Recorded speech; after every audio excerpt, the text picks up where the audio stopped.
Good morning student.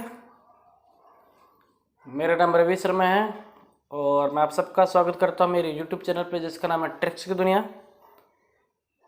आज से हम चैप्टर स्टार्ट करने वाले हैं चैप्टर नंबर 5 और चैप्टर नंबर 5 हमारे पास आता है अर्थमेटिक प्रोग्रेशन का। अर्थमेटिक प्रोग्रेशन से पहले मैं आपको कुछ बात बता देता हूँ। सीक्वेंस के बारे में बताना ज़रूरी है। सीक्वेंस कैसे कहते हैं बच्चों? सीक्वेंस का मतलब होता है नंबर का अरेंजमेंट करना। नंबर का क्या करना? अरेंजमेंट करना। नंबर का अरेंजमेंट करना कैसे? आप देखो, यहाँ 1 है, यहाँ डबल 1 है, यहाँ ट्रिपल 1 है, यहाँ 4 टाइम 1 है। अब ये बताओ अगली टर्म कौन सी होगी? तो आप बोलोगे सर जी यहाँ पे 1 बार है, यहाँ पे 2 बार, एक है यहाँ पे 3 बार है, यहाँ पे 4 बार, अगली पर 5 बार है। मतलब आपको देखते ही पैटर्न पता लग गया ना बेटा। तो नंबर का पैटर्न या नंबर का अरेंजमेंट करना ही क्या कहलाता है? सीक्वेंस कहलाता है। जैसे मान लो यहाँ पे करते हैं 10, यहाँ पे 100, यहाँ पे 1000, ऐसे, या फिर ऐसे कहते हैं 2 4 6 8 10। यहाँ पे देखो बेटा, यहाँ पे 2 बढ़ गए, फिर यहाँ 2 बढ़ गए, फिर यहाँ 2 बढ़ गए, फिर यहाँ 2 बढ़ गए। ये क्या है? सीक्वेंस है। क्या कहलाते हैं इसको बेटा? सीक्वेंस कहलाते हैं। ठीक है, आई बात समझ में? सीक्वेंस का मतलब होता है नंबर का अरेंजमेंट करना, यानी पैटर्न सेट करना। क्या करना? पैटर्न सेट करना। उसे हम क्या बोलते हैं? सीक्वेंस कहलाते हैं। ये बेटा नंबर बढ़ भी सकते हैं और नंबर घट भी सकते हैं। मान लो कई बार ऐसे तो 10 8 6 4 2 0 -2, इस तरीके से भी आ सकता है। ठीक है, अभी क्लियर है? ये बात आ गई समझ में? सीक्वेंस किसे कहते हैं? अब सीक्वेंस के बाद अब आपके बाद चलते हैं अर्थमेटिक प्रोग्रेशन पे। किस पे चलते हैं? Arithmetic progression. अर्थमेटिक प्रोग्रेशन क्या होता है? ऐसा पैटर्न, ऐसा सीक्वेंस, बोलो ऐसा सीक्वेंस जो या तो लगातार बढ़े या लगातार घटे, या तो लगातार बढ़े या लगातार घटे, सेम गैप से, सेम गैप से। जैसे इसमें देखो 1 11 111 1111। बच्चों ये गैप देखो, यहाँ पे गैप कितना है? 10 का। यहाँ पे गैप कितना है बेटा? यहाँ पे गैप है 100 का। यहाँ पे कितना गैप है बच्चों? 1000 का।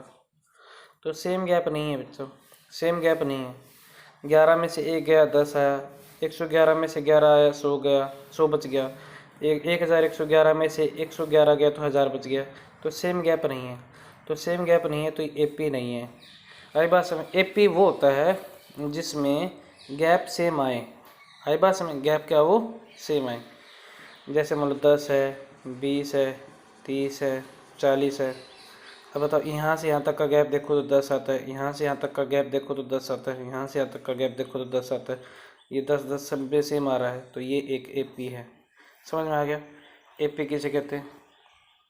बोलो भाई, एपी किसे कहते हैं? समझ में आ गया? ऐसा सीक्वेंस, ऐसा पैटर्न जिसके अंदर गैप सेम आता है, चाहे वो गैप प्लस का हो सकता है, चाहे वो गैप माइनस का हो सकता है।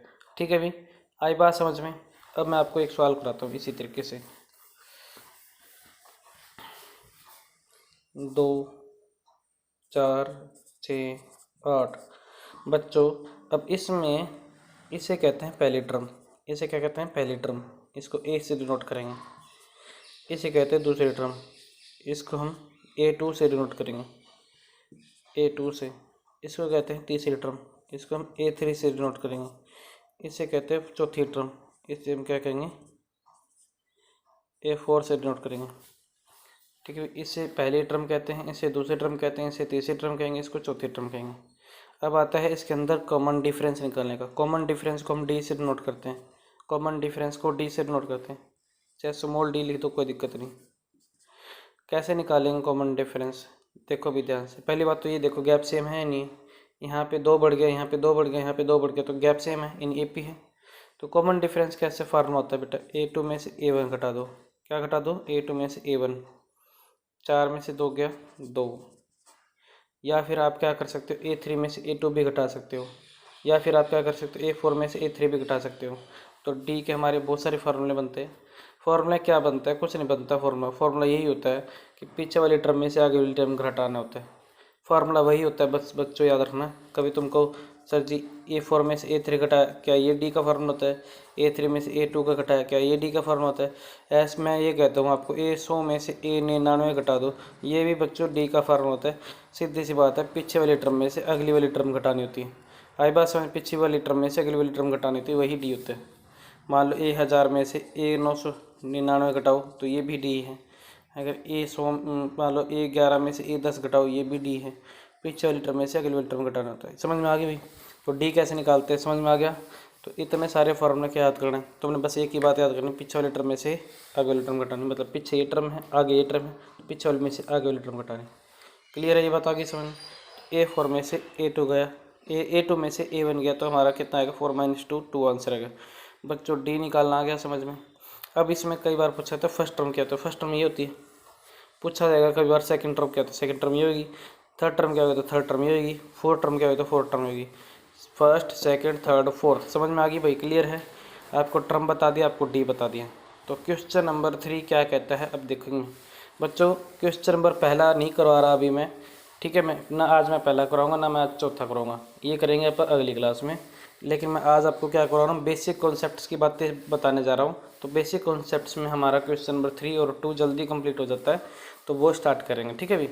तो क्वेश्चन नंबर 3 क्या कहता है? क्वेश्चन नंबर 3 क्या कहता है? For the following AP, for the following AP right the first term and the common difference, first term and the common difference. अब बच्चों 11 रकम देखो, 3 1 -1 -3 यहाँ पे दे रखा है, 3 1 -1 -3। बच्चों यही पहली टर्म होती है, इसी को ही फर्स्ट टर्म बोलेंगे। और D कैसे निकालेंगे? पीछे वाली टर्म में से आगे वाली टर्म, पीछे क्या 1, आगे क्या है 3। हो गया? अभी क्लियर है? ठीक है, अभी क्लियर है? अब बताओ, चलो मैं इसमें से अब बताओ 1 2 3, ये 3 रह गए, तो मैं इसमें से तीसरा पार्ट करा देता हूँ। बोलो तीसरा पार्ट करा दे। तीसरा पार्ट और कराते हैं। तीसरा पार्ट क्या कहते हैं? 1/3, 5/3, 9/3 और 13/3।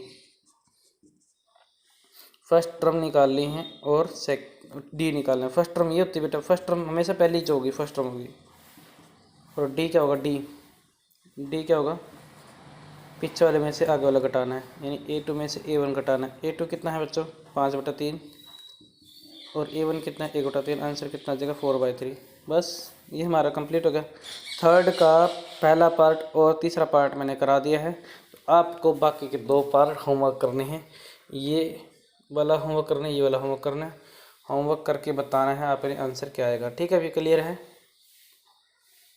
मेरी बात आगे समझ में बेटा? क्वेश्चन नंबर 3 कंप्लीट हो चुका है आपका। अब करेंगे क्वेश्चन नंबर 4। क्वेश्चन नंबर 4 में फिर आपको बेसिक कॉन्सेप्ट सिखाता हूँ क्या होता है।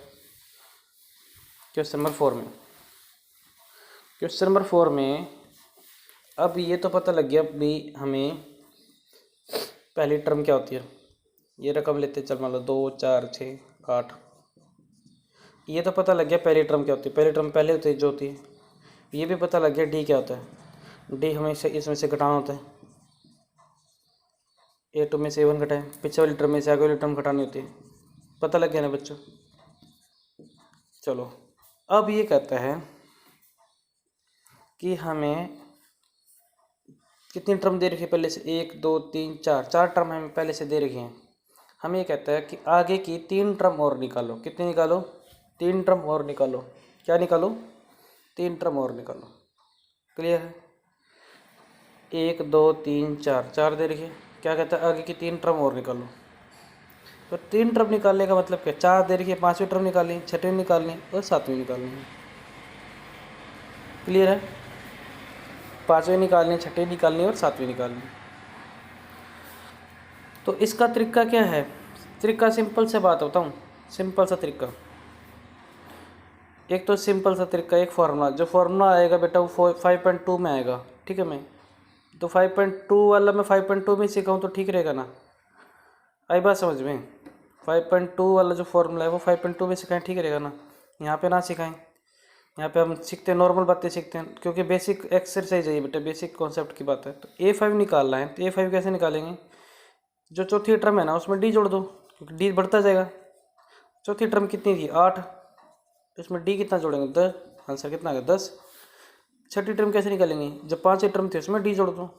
पाँचवीं टर्म कितनी निकाली 10, 10 में क्या जोड़ेंगे 2, आंसर कितना है 12। ऐसे सातवीं टर्म कैसे निकालेंगे, जो छठी टर्म है उसमें डी जोड़ दो। छठी टर्म कितनी है 12, 12 में 2 जोड़ेंगे, मतलब 10, 12, 14। तो हमारे पास 2, 4, 6, 8 तो था ही, रकम क्या आ गई 10, 12, 14 और आ गई। समझ में आ गई, क्लियर है। आज बात समझिए, बेसिक कॉन्सेप्ट ही सिखा रहा हूँ बेटा। अभी मान लो एक और क्वेश्चन हो रहा है, ऐसे आ जाता है कि अब आपको क्या दे देगा, ए भी दे देगा और डी भी दे देगा, ए भी दे देगा डी भी दे देगा। कहता है पहली 4 टर्म निकालो। पहली 4 टर्म, पहली टर्म तो पहली होती है, दूसरी टर्म कैसे निकालेंगे, दूसरी टर्म ए निकालो, ए दे रखा है डी जोड़ दो उसमें।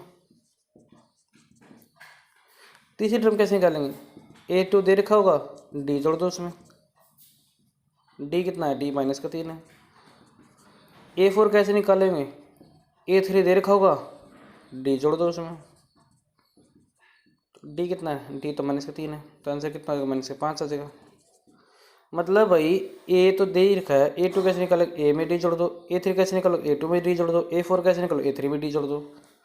आई बात समझ, मतलब सीधी कहने मतलब A plus D, A2 plus D, A3 plus D. आई बात समझ, ये बेटा एक बेसिक कॉन्सेप्ट की बातें ही, बेसिक कॉन्सेप्ट के फॉर्मूले, ठीक है, ये छोटी छोटी बातें हैं, ठीक है। आई बात समझ, क्लियर है। इसी में मेरे को करवाना होता तो मैं आपको 5.2 में एक फार्मूला आता है AN वाला फार्मूला, वो भी खास करता था, लेकिन मैं नहीं चाहता अभी आपको सिखाना, ठीक है बेटा।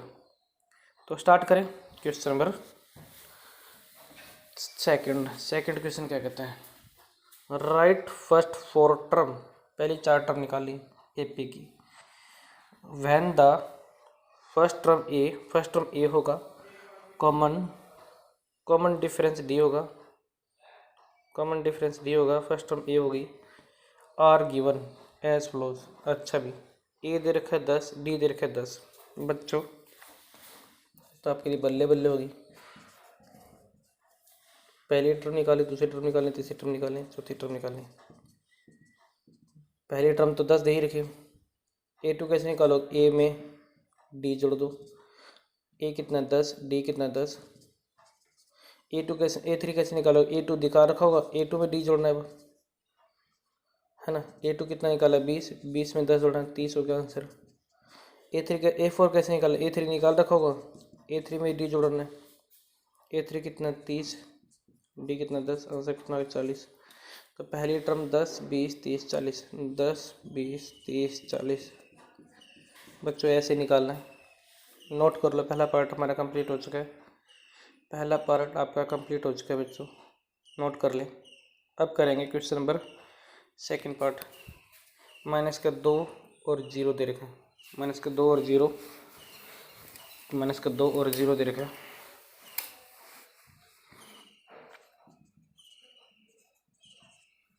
तो A1 कितना होगा, A1 तो ए ही रह गया, ये पहला ही वाला होगा।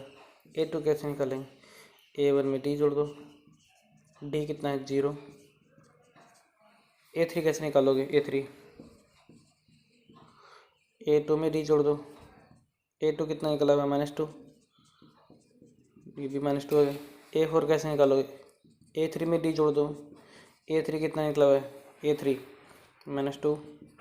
क्लियर है, ये बात आ गई समझ में, क्लियर है। तो हमारी टर्म, पहली टर्म -2, दूसरी टर्म में -2, तीसरी टर्म में -2, चौथी टर्म में -2। क्लियर भाई, हो गया सॉल्व। ये हमारा कौन सा कंप्लीट हो गया, सेकंड पार्ट। बच्चों नोट कर लो, सेकंड पार्ट नोट कंप्लीट हो चुके हैं। अब हमारे पास आते 3 पार्ट। 4 - 3 वाला तो मैं करा ही चुका हूँ आपको, 4 - 3 वाला बेसिक सिखाया था, तो बेसिक कॉन्सेप्ट में वही सिखाया था। तो अब बताओ भाई, ये दोनों आपके लिए होमवर्क छोड़ दूँ, ये करवा देता हूँ, ये करा देता हूँ बेटा, 5वां पार्ट करा देता हूँ, 5वां पार्ट करा देता हूँ। 5वां पार्ट क्या कहते हैं,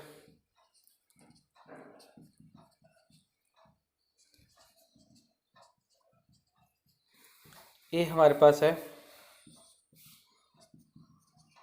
डी कैसे निकालना है, और A2 कैसे निकालना है। ए में डी जोड़ दो, ए कितना -1.25, डी कितना 0.25, आंसर आ गया -1.50। A3 कैसे निकालोगे? A2 में D जोड़ दो। A2 कितना निकला? -1.50।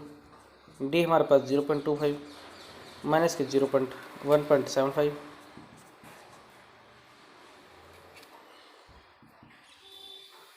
A4 कैसे निकालेंगे?